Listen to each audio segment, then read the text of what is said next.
Disclaimer. Video is mostly opinionated, not made to antagonize anyone who disagrees with me. It is not made to give into the culture war or anything like that. It's just a review of my opinions and my alone that I'm expressing through a review format on a movie I personally dislike, but I'm not saying that you people are dumb if you dislike this movie. If you like this movie, teach their own. I just don't like it. So, enjoy. In 2013, a few months after the movie was released, a crossover film was then announced in the same universe called Batman v Superman, where the two heroes fight against each other in a battle of epic proportions. Initially, I was excited for that film, and waited eagerly for when it came out so I could see two of my favorite superheroes fight against each other on the big screen. Then 2016 came along, the movie was released in theaters, and as you can tell by the name of this video, it did not live up to my expectations at all. It just stung for me, and it was really bad. Why do I think it's bad? Well, I made this video to explain why I think Batman v Superman sucked, frustrations of what went wrong with this disaster. For the section of this review, I'll start out mainly with the story and character section, as I think those are the most important parts of the film. Now, most of the technical aspects I'll save for like the last half of the review, as well as what I think could have made this film at least slightly better than what it was.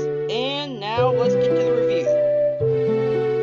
Okay, let's start with the beginning of the film. The beginning does a decent job setting up how things are going to go by showing Batman having been present during the events of Man of Steel, during the part where Superman is fighting Zod while the wave engine, or world engine, or whatever, was wrecking house on the city, saving a little girl, doing his best to save as best as he can, only to still find out that people have died during the invasion and destruction, and starts to blame Superman for the incident for not doing enough to prevent deaths during the fight, which isn't as tricky setup and could have served us well for this movie's plot, but unfortunately they don't go that route.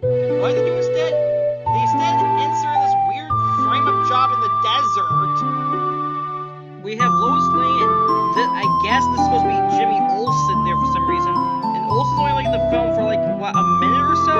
And then they just stupidly kill him off, and then they go ahead with these terrorists killing all these people that I guess are working for Lex Luthor, which I'll get to soon. Start killing everyone, but here's the thing that bothers me with this scene. Superman doesn't show up during this entire massacre to save any of these people. You know when he does show up?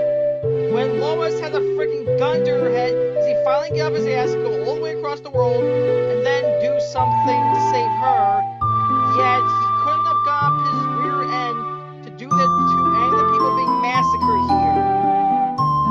And don't tell me, oh, they have some sort of secret mental connection. That's ridiculous. How could they have that happen? That has never been established, and I don't know how you could do that in this universe. Again, this isn't a fantasy film. This is a superhero action flick. Things have to make at least somewhat sense here, so it makes no sense why he couldn't have saved those other people, yet could save Lois and know what was going on. And oh, trust me, this problem will persist later on in the film, I tell you what. But yeah, that is the start of the issue of this film. All this did was make Superman kind of look like a selfish a-hole, that he cares more about his relationship with her than others' lives, that he couldn't have gone up and stopped them from being massacred by these terrorists, instead sitting it out until his woman has a gun pointed to her freaking head. But wait! There's more! Oh, that pissed me off. What pissed me off more is how this ends up with everyone, including Batman, thinking Superman killed those people in the desert. Well, I agree they should be mad at Superman. They shouldn't be mad at him for that. Not just because he didn't murder anyone, but because he didn't save anyone except Lois either.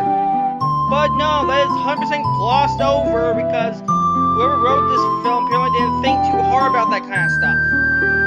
Honestly, this is a ridiculous way to set the conflict. If you want to see a movie that does a conflict that gets superheroes to fight against each other better, watch Captain America Civil War. That does it much better. I'll get to that soon enough to explain why Civil War War does what this movie does a lot better. Like, it doesn't make sense why did they think Superman killed these people. Why? Mainly because there's bullet holes in their body. Superman doesn't use guns. His weapons are his strength and his heat vision, mainly. I mean, yeah, you could probably say the people who got torched may have been from his laser vision, but again, that could have also been anything, which it was. It was torches, not his laser vision. And again, this is all just here to set up some contrived BS to get the plot started, instead of, oh, I don't know, maybe use the destruction of Metropolis in the last film to help get this conflict started. After this, most of the film was just Batman and Superman making blind assumptions about each other. They're to the point where the plot is basically that this would all be solved if the two have an actual conversation, but because these two make blind assumptions about each other, that's what causes conflict. Nothing but differences of opinions, nothing about how they handle things, just them assuming stuff based on the barest minimum of evidence. I mean, yeah, we later do find out this whole thing is set by Lex Luthor, and they try to further it more by having the scene where Superman's at a hearing, and this guy in a wheelchair blows up, destroying the place. I guess make it look like Superman destroyed the place, which again makes no sense of why he would do that. And apparently Superman couldn't detect the bomb because the wheelchair's made of lead, which is a weakness I never liked with Superman. But again, we don't need most of that because there's already plenty of reasons in this movie for Batman and Superman to hate each other. Because with Batman, we have this thing with him where he likes to brand his enemies for some reason, which again would already have been enough for Superman to dislike Batman. But of course, the film has to push it more than it needs to ridiculous levels to get these two to hate each other. Plus, there's also a lot of other BS in this film that makes Batman hate Superman for contrived reasons, such as this one scene where he has this dream about him wearing like Mad Max gear in the middle of the desert, being attacked by dudes and shooting with a shotgun. Yes, they actually do have Batman use a shotgun in this scene. I'll get to that in the character spot. Only to be captured and then obliterated by an angry Superman. And then we wake up again and see like the Flash, I think, from the future, trying to tell him something about Lois being the key, which I assume was meant to set up for a future DC movie, which I guess we'll never see since the DCU has been terminated, sadly. And because of this one dream, Batman literally decides to go apeshit and want to kill Superman because of a dream. How do you even get dressed by yourself? And then we get other weird stuff, like Lex Luthor sending Bruce Wayne these newspapers, I guess, making him think they're from Superman, saying stuff like, you let your family die or whatever. And again, most of the manipulation Luthor does is mainly off-screen, so it doesn't really matter much in the long run, where he can't even see what's going on. It's like the film was too lazy to actually show us, so they decided to just have things happen, hope the audience puts the pieces together, instead of, you know, putting in some actual freaking effort. Not to mention, our two titular heroes only meet, like, I don't know, 2 times in this film before the final fight. The one time at Lex Luthor's party, where Luthor tries to introduce them to each other, I guess he knows their identities, I guess he's trying to use the sex conflict between them. I don't know, the film's not clear on that. And there's also the scene where Superman stops Batman during his attack on that truck holding the kryptonite, which leads to the famous, "Do you bleed? You will" scene. Aside from that, there's not much conflict in between. It just feels like they keep forgetting to put conflict in when there should be more conflict. Anyway, I think that's enough for the conflict session. Let's get to the characters now. For this section, I'll be mostly focusing on these 4 characters here. Batman, Superman, Lex Luthor, and Lois Lane. Okay, and maybe Wonder Woman a little bit. In regards to the first 3 on this list, they are the ones who have been messed up the most by this film's writing. We'll start with Superman, and oh boy, where do we go with this? Aside from maybe the beginning and I guess like the end, he mostly just stands around and does not much of anything throughout the film, except saves some people sometimes, and be all mopey and talk to Lois and his mom sometimes, but there really isn't much to him in this film. And he's not so much proactive in the film. Like, when someone blames him for something in the film, he doesn't really go and tell his side of the story, he just takes it and runs off. Like, really? This is how you want to portray Superman? As a guy who will just take anything that comes at him and not even try to defend himself? Pretty pitiful, guys. Pretty weak. Pretty weak. And now on to Batman. With him, they felt the need to go a little too dark with him, honestly. Like, I already went over in the previous section how they had him use guns on his Batmobile, and in the Nightmare sequence, I know you're gonna say, oh, but what about the Tim Burton films where he literally had guns on his Batmobile Batwing, how he let the Joker die, how he burned a dude? In the Burton films, there never been a big deal about the no-killing code. That, and it was a mostly cartoonish gothic setting, so it could kind of get away with that even if it did make you a little sick. Here, on the other hand, they are making a big deal about Batman killing people, and it's not set in a cartoony setting. They're trying to set it in a semi-realistic setting, but they are doing it all the wrong ways. Plus, what I don't like about this film is how Batman just makes blind assumptions about Superman based on the most mundane things. I mean, kind of understandable that he would be upset with Superman over what he did in Metropolis and Man of Steel, but unfortunately, he doesn't seem to want to understand the other side of the story on Superman's end. Plus, he still thinks Superman's bad because of the stupid desert scene from the beginning, which, again, was unnecessary.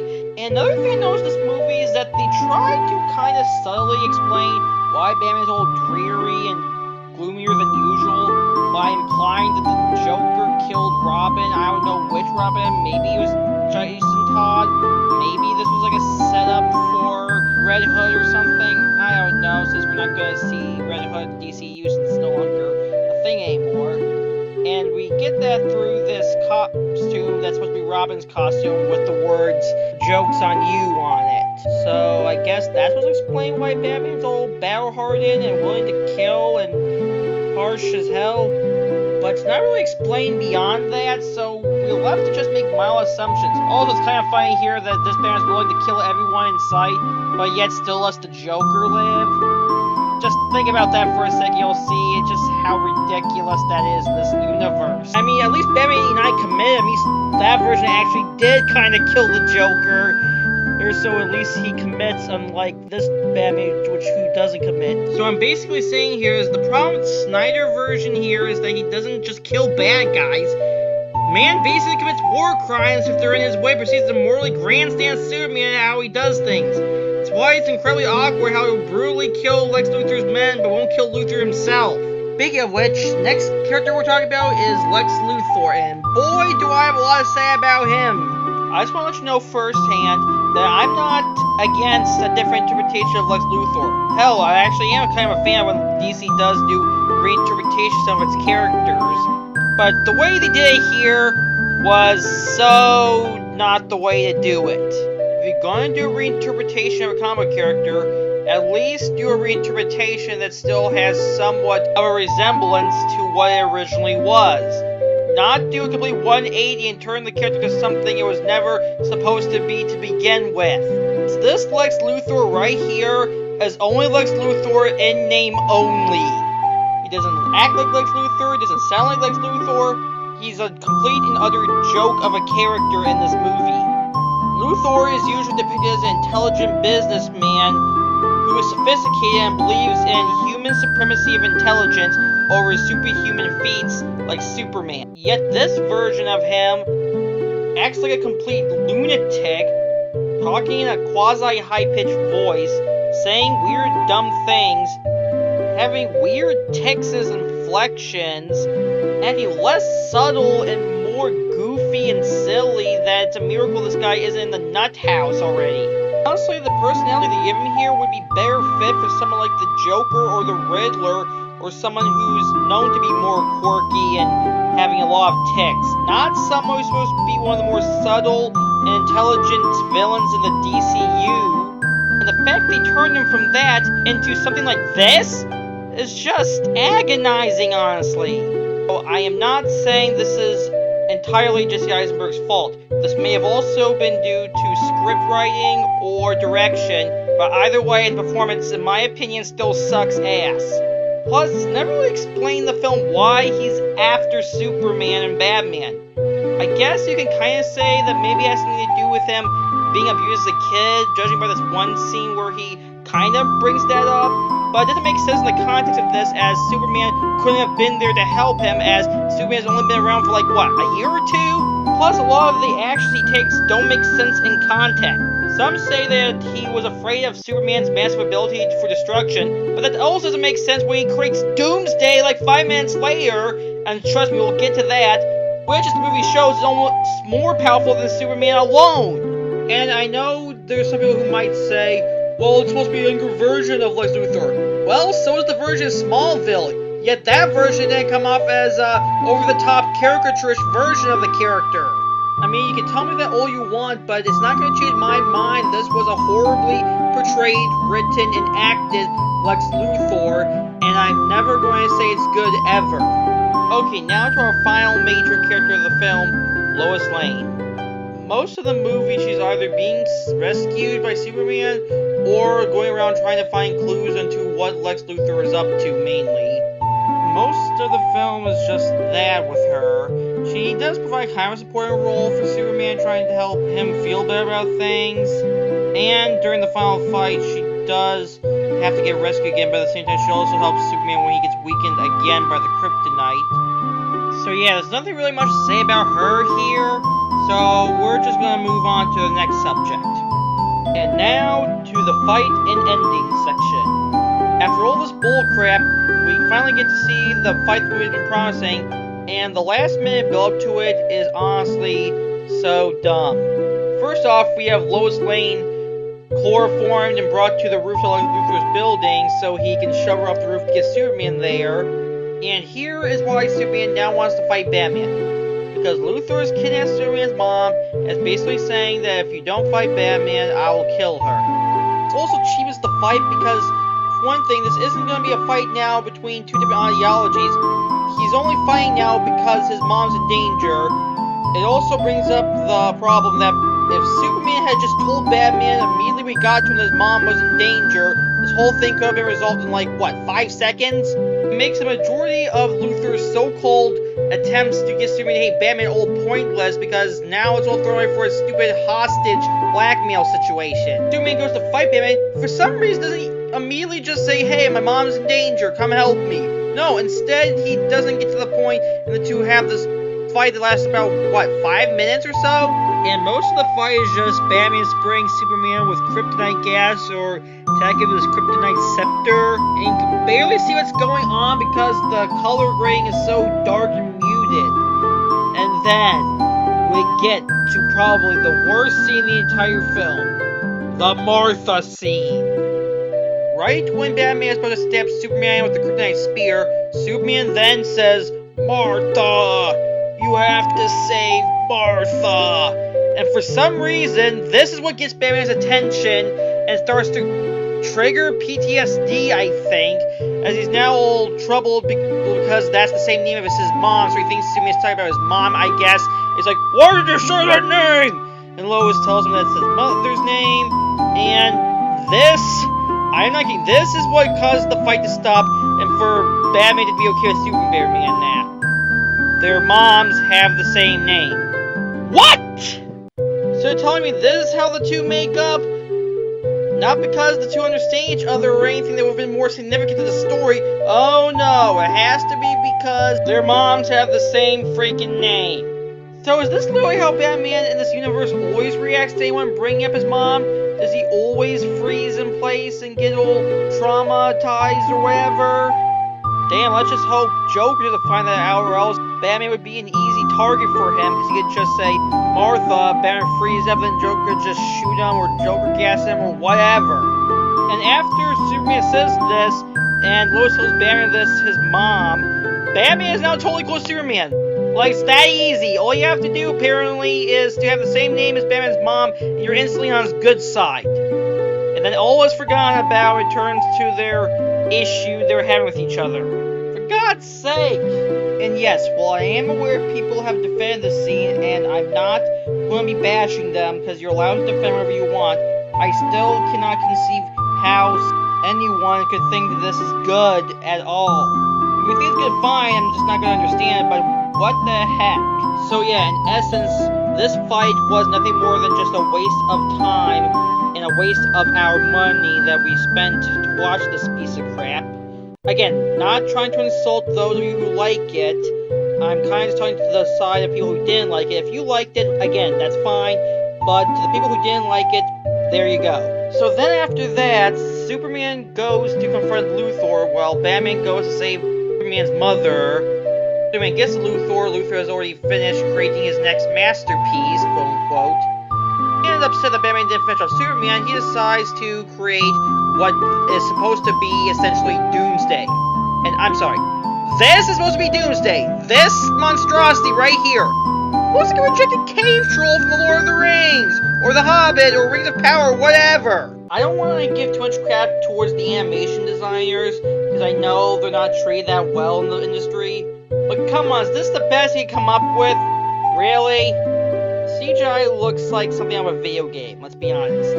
Oh, by the way, I forgot to mention earlier, Doomsday in this film, for some reason, is just a mutated version of General Zod's corpse, mixed with Lex Luthor's DNA. Where have I seen this before? Nah, I'm probably just imagining that. Okay, let's continue. So anyway, the Wonder Woman shows up, and the three of them try to fight Doomsday in an extended battle sequence, where at one part, Superman has to bail out for a minute because Lois is trying to get Batman's kryptonite spear to use on Doomsday, but some rubble crashes on the water hole she was grabbing the spear from, so Superman has to help her again, and almost died from the kryptonite, and then he attempts to use the spear on Doomsday, and he dies from being stabbed by Doomsday. Yes, I'm not kidding. In the second film in the cinematic universe, you kill off Superman. Before you say anything, yes, I'm aware they did stuff like this in Arrow, Logan, and Avengers Endgame, but the thing is, in those shows, those heroes were actually built up through multiple movies and seasons, so when their arc ends via their deaths, it's an emotional, hardcore blow to the chest. This Superman has only been in one movie before this so far, so it just feels really rushed and forced to kill him off in his second film entry. After this, we get Superman's funeral, some mourning, I guess an implement that Lois may be carrying Superman's baby or something. I don't know what that's supposed to imply. And they also have a part where Superman and Wonder Woman tease Justice League, and then they briefly show some specific dirt rise from his coffin, trying to imply that he's still alive, so they can set the Justice League movie, blah blah blah, and that's our film. So yeah, that's the movie. Basically a big waste of time with dumb plot contrivances, dumb plot holes, dumb characterization, terrible decisions, bad setup, awful payoff, and a crap ending. But that's just the story aspects. What are the technical aspects? Well, in terms of this film's technical aspects, it's not that great. For one thing, the film is very ugly to look at. It has a lot of dark color palettes, they can barely see what's going on half the time, and it just makes the film muddy and unfocused. Not only this, but even a lot of the day shots feel muted in terms of its color. The CGI is mostly alright except for Doomsday, which it does look pretty terrible on Doomsday. For the most part, in terms of the fight scenes and such, it looks decent, although you can still tell it's not really there, more like a video game in certain shots. In regards to the costume design, I'd say the movie does pretty well with it. A lot of the costumes do look pretty good, although the colors are a tad muted, especially on Superman's costume in several shots of the film. Wonder Woman's and Batman's costumes look pretty good as well, though again, they are muted in several shots in terms of the color and effects, so they look a little dour in those scenes.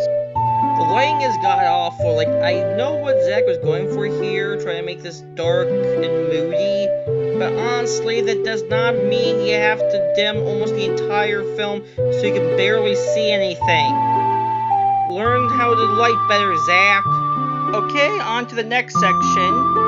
How Captain America Civil War did this kind of plot better than Batman v Superman. In 2016, Marvel released the 13th film in the MCU lineup, as well as the third film in the Captain America trilogy, Captain America Civil War, a month after Batman v Superman was released, and did much better at the box office, earning over $1 billion, compared to Batman v Superman's $874 million at the box office.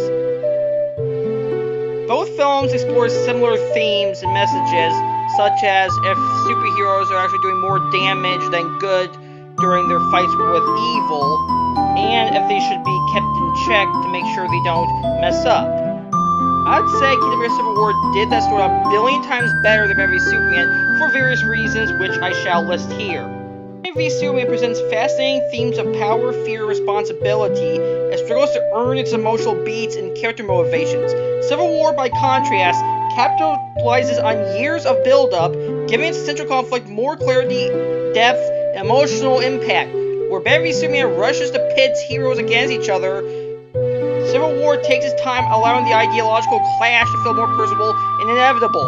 Of characters and motivation and setup, Civil War does it much better because Civil War builds on years of character development from previous MCU films.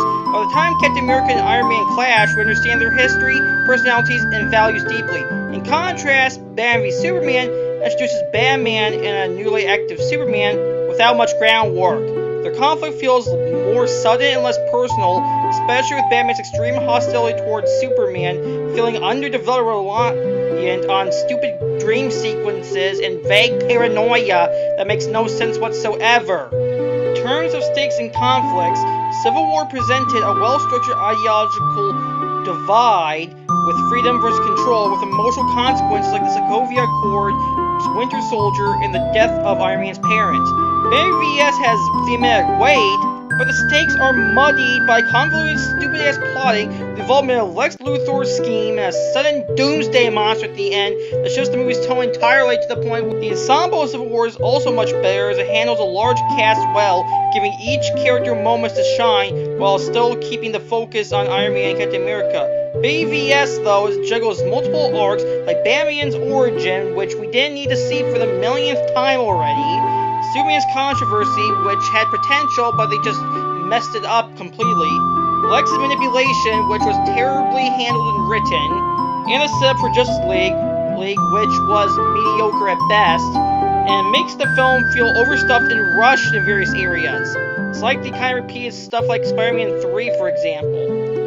And in terms of the payoff, Civil Wars was emotionally charged. We understand both sides, and the reveal of Winter Soldier killing Iron Man's parents hit extremely hard. It was shocking and brutal. The Batman-Superman fight ends with a stupid Martha moment, which I guess was meant to humanize them, but it just was stupid. I'm sorry, it was stupid, and you can defend all you want. It's stupid, stupid, stupid. I don't care what anyone says, okay? It was ridiculous and felt lazy. Plus, Civil War was able to balance the serious tone with moments of levity and clarity, making the film emotionally distinguishable, digestible, and rewatchable. Batman v Superman, on the other hand, was relentlessly grim, and while that's a fine idea for certain media like The Dark Knight, it often felt too serious here, which alienated a lot of the viewers and dragged down the pacing for me. Also, in terms of both films' villains, I'd say Baron Zemo was a much better villain in Civil War than Lex Luthor was in Batman v Superman. Zemo has at least a more fleshed out motivation compared to Luthor, as his family died during the events of Age of Ultron, and he wants to avenge his family by tearing apart the Avengers, and we get to see how he does it, and what steps he takes to do what he needs to do to separate them. With Luthor, you don't see much on how he tears Batman and Superman apart, aside from a few scenes that are kind of dumb, such as a scene where he tries to use this Kryptonian tech to merge his blood with Zod's Great Doomsday, where the machine apparently lets him do it only because Luthor tells it that the Kryptonian Council is dead, and complies because of that, because the Kryptonians apparently are very terrible at security. I mean, with Lex, his motivations are murky. I don't know if it's about power, or jealousy, or some weird-ass, vague, anti-god complex. The film can't settle on a decision. His dialogue is cryptic, for the sake of being cryptic, with stuff like, "The red capes are coming, the red capes are coming." Like, what is that supposed to mean? English, motherfucker, do you speak it? I mean, I know kind of what what he meant when he said the bells are ringing, because he was talking about how Darkseid's forces were coming soon. Like, that I got. But everything else, from the red capes are coming and stuff, I could not get by whatsoever, as it was just there to make him look insane, when that's not what Luthor's supposed to be. He's supposed to be an intelligent, corrupt businessman, not some crazy mad scientist. Last thing I want to harp on these two films is the endings, because yes, I think Civil War did its ending a lot better than Batman v Superman's. For regards to the endings of each film, I'd say Civil War had the better ending. Because after Batman v Superman's final fight where Superman dies, we then get this long-ass funeral, then we get some bits about Lois and Superman's mom mourning, then we have Batman and Wonder Woman talking, discussing the foreshadowing of the Justice League, and then we have some dirt around Superman's grave, trying to foreshadow that he's gonna return, blah blah, and that's basically it. Oh yeah, and then Lex Luthor goes to jail, gets shaved bald, and Batman not having the coconuts to kill him, just intimidate him, and the bells are ringing, ding ding ding ding ding, crap. Again, none of that is really that sad or interesting or nuanced. It's just there so they can set up the Justice League film mainly and set up other DC films instead of, you know, being a good ending. Civil War, on the other hand, while having kind of a bittersweet ending, still had some merit for it that does set up other movies but in a better light. Captain America Civil War's final battle ends up with Captain America, Iron Man, and Winter Soldier trekking Zemo to this base in the Arctic, where Zemo, as final attempt to put them against each other, reveals to Iron Man that Winter Soldier killed his parents, prompting a 2-on-1 battle between Captain America, Winter Soldier versus Iron Man, as Black Panther apprehends Zemo. And at the end, Captain America and Winter Soldier defeat Iron Man, and the two escape together, while Iron Man is later sent a phone by Captain America in case he ever wanted to reconcile things. What I'm saying here is, Batman v Superman's ending ends with Superman's death.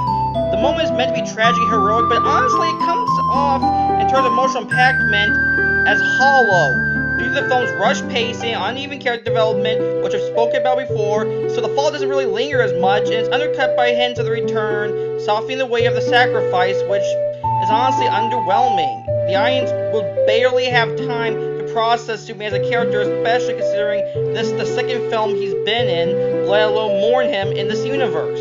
By contrast, Civil War ends on a more genuinely bittersweet note. Captain America and Iron Man's friendship lies in ruins, the Avengers are fractured, the ideological conflict leaves real emotional scars, yet there is still a glimmer of hope in Captain America's letter, an olive branch that acknowledges both the pain and the lingering bond between them. It's a quieter yet kind of heartbreak that doesn't rely on death for weight, but instead on the slow loss of trust between friends.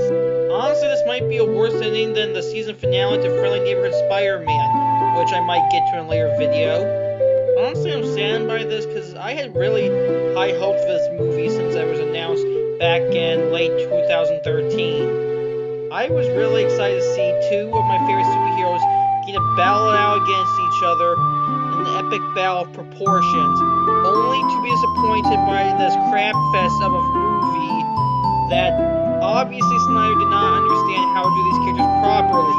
Luckily, I'm not the only one who thinks this about the film, as I've seen plenty of reviews from other people who have also criticized the film, one of my favorite reviews being the one by Nostalgia Critic, which has a pretty epic rant by Angry Joe at the end that I recommend you check out. So yeah, overall, Batman v Superman was a complete failure of a movie in my opinion. The characters were terribly developed and written, the visuals are very bland and bleak, the acting is okay on some characters and terrible on other characters. The effects are mediocre at best in my opinion. And the writing was just abysmal. Honestly, I've almost never been disappointed in my entire life by any movie aside from this. So this movie made a massive achievement of my life here. So yeah, that's my review. Again, that's just my opinion. If you enjoy the movie, more power to you. I won't take that away from you. But again, I don't like it, I don't think it's a good movie, and that's just me. Hope you enjoyed this review. If you want to see more content, it will come as soon as possible. And I hope you have a good day. Bye!